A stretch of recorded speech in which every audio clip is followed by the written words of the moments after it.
आरुरुक्षोर्मुनेर्योगं कर्म कारणमुच्यते योगारूढ़स्य तस्यैव समः कारणमुच्यते। आत्म संयम योग नामक 6ठे अध्याय में गीता जी के भगवान वासुदेव जी अर्जुन से कहते हैं कि हे अर्जुन, योग में आरूढ़ होने की इच्छा वाले मननशील पुरुष के लिए योग की प्राप्ति में निष्काम भाव से कर्म करना ही हेतु कहा जाता है और योगारूढ़ हो जाने पर उस योगारूढ़ पुरुष का जो सर्व संकल्पों का अभाव है वही कल्याण में हेतु कहा जाता है।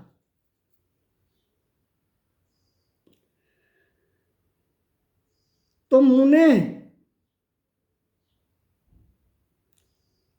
यह शब्द इस श्लोक में उस पुरुष के लिए विशेषण रूप में आया है जो परमात्मा की प्राप्ति भी हेतु रूप योगारूढ़ अवस्था को प्राप्त करना चाहता है। अतएव इसका भाव यह है कि स्वभाव से ही जो पुरुष, जो मानव, जो प्राणी परमात्मा के स्वरूप का चिंतन करता है, ऐसे मननशील साधक का भाव इसे ग्रहण करना चाहिए। अब योगारूढ़ अवस्था की प्राप्ति करनी है तो उसके लिए कौन से कर्म हेतु हैं?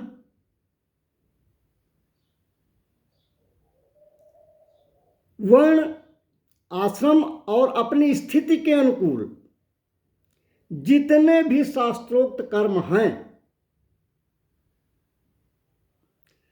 यदि फल और आसक्ति का त्याग करके ऐसे कर्म किए जाते हैं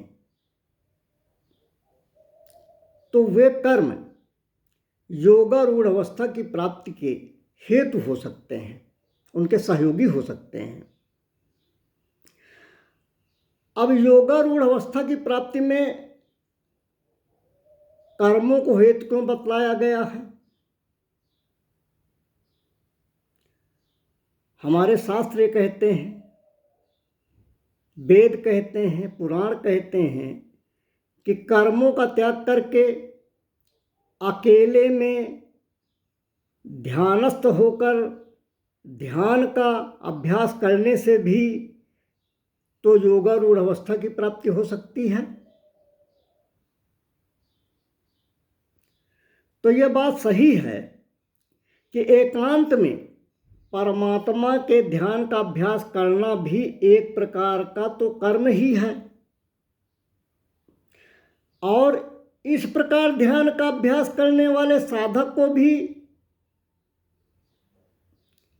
स्नान, शौच, खाना पीना,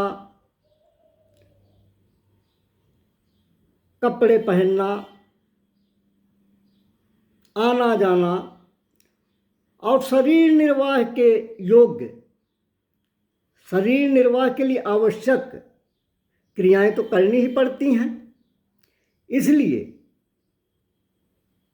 अपने वर्ण, आश्रम, अधिकार, परिस्थिति और स्थिति के अनुकूल जिस समय जो कर्तव्य कर्म हो, फल और आसक्ति का त्याग करके उनका आचरण करना योगारूढ़ अवस्था की प्राप्ति में हेतु है। यह कहा जाना ठीक है। इसीलिए श्रीमद् भगवत गीता के 3रे अध्याय के 4थे श्लोक में भी ये कहा गया है कि कर्मों का आरंभ किए बिना मनुष्य निष्कर्म निष्काम कर्म अर्थात योगारूढ़ अवस्था को नहीं पा सकता है। अब इस श्लोक के पढ़ने से यह आशित होता है कि हमारे परमेश्वर यह कहना चाहते हैं कि समः का अर्थ क्रियाओं का त्याग न मानकर सर्व संकल्पों का अभाव है। तो ऐसा क्यों माना गया है? समः का अर्थ स्वरूपता क्रियाओं का त्याग न मानकर सर्व संकल्पों का अभाव क्यों माना गया है?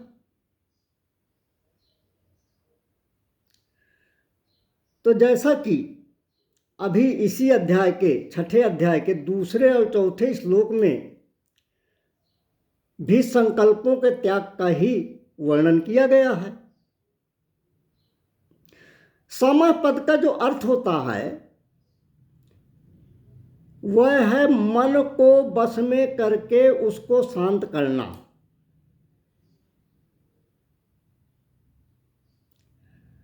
श्रीमद् भगवद गीता के 18वें अध्याय के 42वें श्लोक में भी सम शब्द का इसी अर्थ में प्रयोग हुआ है। अर्थात सम शब्द का अर्थ मन को बस में करके शांत करना ही होता है। और जब मन बस में होकर शांत हो जाता है तो संकल्पों का सर्वथा अभाव होता है। जब तक मन बस में शांत नहीं होता है, मन को बस में करके उसको शांत नहीं किया जाता है, तब तक संकल्पों का अभाव नहीं होता है, कामनाओं का त्याग नहीं होता है। इसलिए मन को बस में किए जाने पर ही संकल्पों अर्थात कामनाओं का त्याग संभव है। इसके अलावा कर्मों का स्वरूपतः सर्वथा त्याग तो हो भी नहीं सकता। इसलिए यहाँ समः का अर्थ सर्व संकल्पों का अभाव मानना ही सही है। सम शब्द सर्व संकल्पों के अभाव रूप शांति का वाचक है। इसलिए वह कर्म का कारण नहीं बन सकता। योगासीन पुरुष द्वारा जो कुछ चेष्टा होती है, जो क्रियाएं होती हैं, उनमें तो उनके और लोगों के प्रारब्ध ही हेतु हैं। इसलिए सम शब्द को कर्म का हेतु मानना युक्त नहीं है। सम शब्द को तो परमात्मा की प्राप्ति का हेतु मानना ही सही है। अर्थात सम शब्द का सही अर्थ परमात्मा की प्राप्ति का हेतु है। तो इस प्रकार मानव को यदि ईश्वर की प्राप्ति करना है तो अपने अंदर से सर्व संकल्पों का अभाव करना होगा।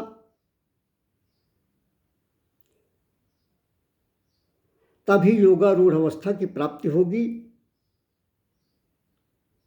और तभी आप योगारूढ़ अवस्था को प्राप्त हो सकते हैं। और योगारूढ़ अवस्था को प्राप्त होने पर ही ईश्वर प्राप्ति का मार्ग मिल सकता है। बोलिए जय श्री राधे कृष्ण।